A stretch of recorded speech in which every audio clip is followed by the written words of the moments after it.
Era una noche fría y lluviosa cuando Emilio llegó a la casa. La carretera de tierra estaba empapada y su coche apenas había logrado ascender la última cuesta antes de detenerse frente a la vieja casona que su abuelo le había heredado. Era una estructura antigua, con más de un siglo de historia, construida en madera y piedra oscura, desgastada por los años y las tormentas. Nadie había vivido allí durante décadas. La herencia fue una sorpresa. Emilio apenas recordaba a su abuelo, un hombre de pocas palabras que había pasado sus últimos años aislado en esta misma casa. Para que sientas lo que yo sentí, había escrito en la nota de la herencia, y Emilio nunca entendió a qué se refería. Aquella noche, mientras la lluvia caía con furia, decidió quedarse en la casa. El vestíbulo estaba oscuro y húmedo, con un olor rancio que invadía cada rincón. Al cerrar la puerta, notó que el sonido de la tormenta se amortiguaba, como si las paredes se tragaran los ruidos del exterior. Encendió su linterna y se dirigió al salón, donde el eco de sus pasos retumbaba en la inmensidad de la estancia.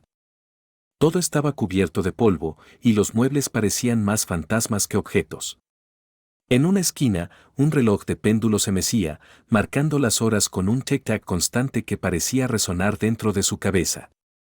Sin embargo, Emilio no recordaba haberlo oído al entrar. Sintió un escalofrío y se dio cuenta de que alguien más lo observaba desde la penumbra. Al girarse, vio a un anciano, con la piel gris y los ojos hundidos. Emilio retrocedió con el corazón en un puño, pero el anciano no avanzó, solo lo miraba con una expresión de melancolía y angustia. ¿Quién eres?, preguntó, pero no obtuvo respuesta.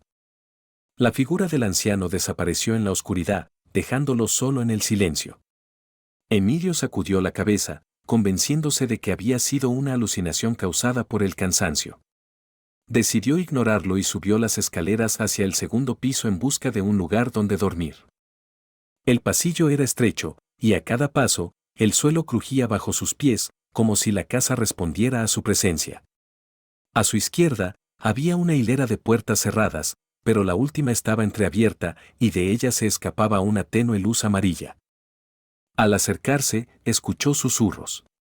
El idioma era incomprensible, como un zumbido bajo y constante, como el murmullo de alguien que había perdido la razón hacía mucho tiempo.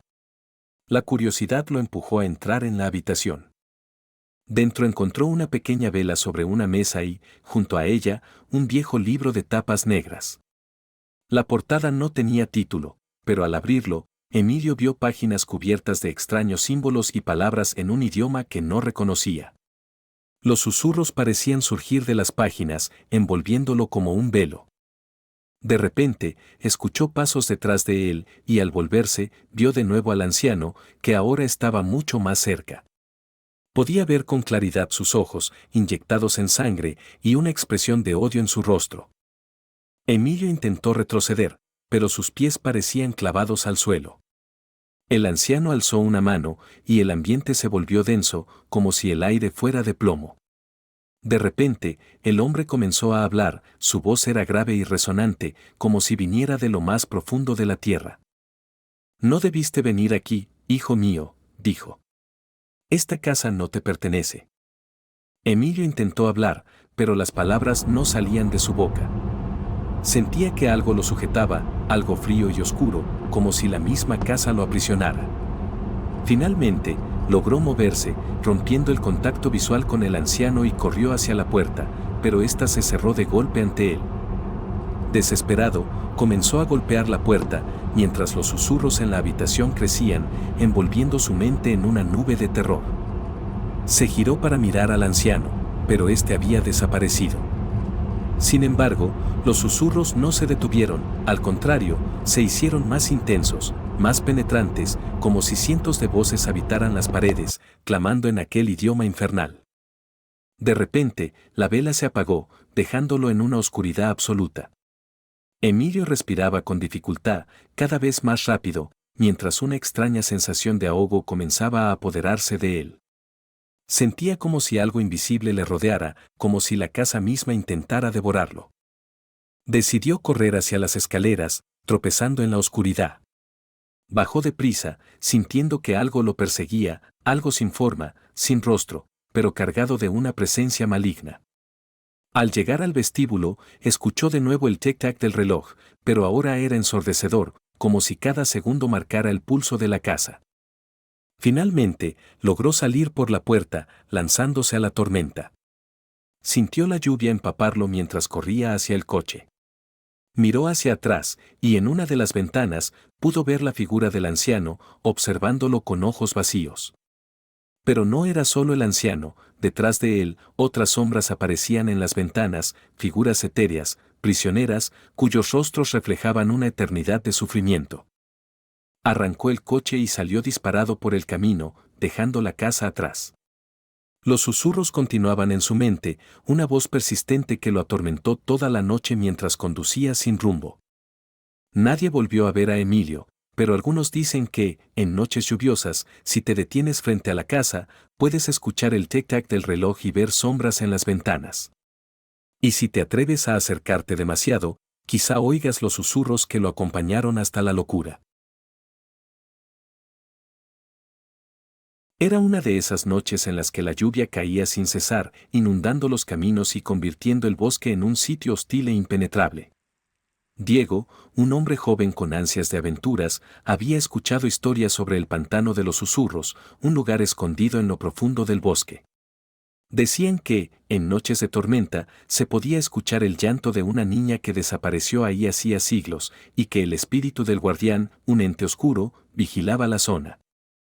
Guiado por la curiosidad, Diego se adentró en el bosque. Con una linterna y una mochila, caminaba despacio, esquivando los charcos que el agua dejaba en el suelo. La niebla era tan densa que apenas podía ver unos metros adelante. Sin embargo, la emoción lo impulsaba a seguir adelante. Luego de casi una hora caminando, llegó a una pequeña cabaña abandonada, oculta entre la maleza. Se detuvo, sorprendido de encontrar una construcción en aquel lugar remoto. La cabaña estaba en ruinas, las ventanas estaban rotas y la puerta se balanceaba suavemente, golpeada por el viento. Diego sintió un escalofrío, pero decidió entrar. Al atravesar el umbral, el olor a humedad y a madera podrida invadió sus sentidos. Encendió la linterna y recorrió la habitación, descubriendo objetos dispersos, como si alguien hubiera salido apresuradamente. En una mesa, vio un viejo diario de cuero con las páginas amarillentas y, al abrirlo, leyó lo que parecía ser la última entrada. El guardián se acerca cada noche más. Sus pasos retumban en el pantano, y su sombra acecha. No hay escapatoria para los que osan acercarse demasiado. Diego se estremeció, pero continuó leyendo. Las siguientes páginas hablaban sobre cómo una criatura había protegido el pantano durante generaciones, una figura de rostro oculto, cuyos ojos eran pozos oscuros que absorbían a cualquiera que lo mirara. En la última página, una advertencia: si escuchas los susurros, es demasiado tarde. Un trueno rompió el silencio, y la linterna de Diego parpadeó por un segundo. Cerró el diario rápidamente, guardándolo en su mochila. A medida que avanzaba la noche, sintió que algo se movía afuera, como si alguien estuviera rodeando la cabaña. La lluvia no cesaba, y el sonido de los truenos parecía multiplicarse. De repente, escuchó un susurro, como el murmullo de alguien detrás de él. Se giró, pero no vio a nadie. Respirando hondo, decidió salir de la cabaña. Al pisar el pantano, sus pies se hundieron en el lodo, y la niebla lo rodeó por completo. Solo podía oír sus propios pasos y el sonido del agua al golpear el suelo. El susurro volvió, esta vez más claro, como si alguien le hablara directamente al oído. Diego se quedó paralizado, sintiendo como una presencia oscura lo acechaba desde las sombras. Los relatos que había escuchado sobre el guardián le invadieron la mente. Decían que si lograbas verlo, ya no había retorno. Aceleró el paso, intentando salir de allí, pero cada vez que avanzaba, parecía que algo lo arrastraba de regreso al pantano. La linterna parpadeó otra vez, y entonces lo vio. En medio de la niebla, apareció una figura alta, vestida de negro, con el rostro oculto por una capucha. Su piel parecía absorber la luz, y donde deberían estar sus ojos, solo había dos sombras vacías. Diego trató de moverse, pero el guardián levantó una mano, y el suelo pareció abrirse bajo sus pies. Intentó gritar, pero ningún sonido salió de su boca. Sintió que algo lo arrastraba, hundiéndolo más y más en el lodo, mientras el guardián se acercaba, susurrando palabras incomprensibles que resonaban en su mente. En un último esfuerzo, Diego soltó la linterna y el objeto cayó al suelo, rodando hasta quedar iluminando el rostro del guardián. Lo que vio fue peor que cualquier pesadilla. Su rostro no era humano, estaba distorsionado, como si alguien hubiera arrancado un rostro y colocado una máscara hecha de sombra y miedo puro. Aquel rostro se curvó en una sonrisa siniestra, y Diego sintió que su mente comenzaba a quebrarse.